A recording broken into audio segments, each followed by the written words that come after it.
Bu aylana da ailə qismət olsun. Allah bütün balaları saxlasın. Amma saqqalarınız üstümüzdən əzilməsin. Amin. Uzun ömür, can sağlığı arzu edirəm hər birinizə. Həmçə birbirimizi görəndə belə anlatsıq, qarşılayaq, görüşək. Bəli. Mən bunları arzu edirəm. Sağ olun. Bəli, amin. Əlbəttə. Demək, bu günlərin planımızda bütün sinif yoldaşlarımızın burada olmalıdır. O da müəyyən səbəblərdən birinin işi çıxdı, biri gələ bilmədi, nə bilim, birinin imkanı olmadı, utandı deməyə.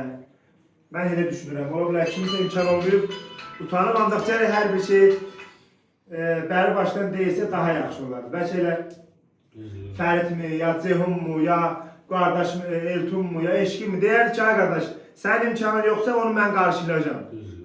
Elə daha yaxşı olardı. İndi mən bu videonu çəkirəm şu qrupadan, növbət dəfə inşallah.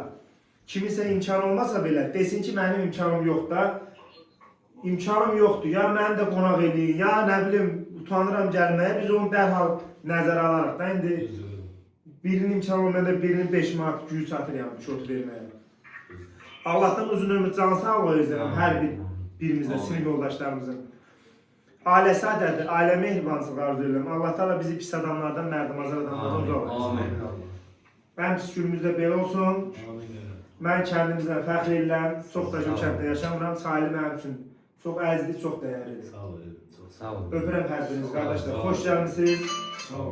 Çox yaxşı oldu ki, bu gündən bir yerə yığışdıq, birbirimizlə daha da yaxından birbirimizi neçə illər görmürük, tanıdıq və söhbət elədik.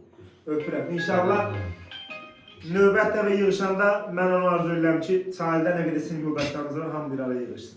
Öpürəm. 17-ci ildə mən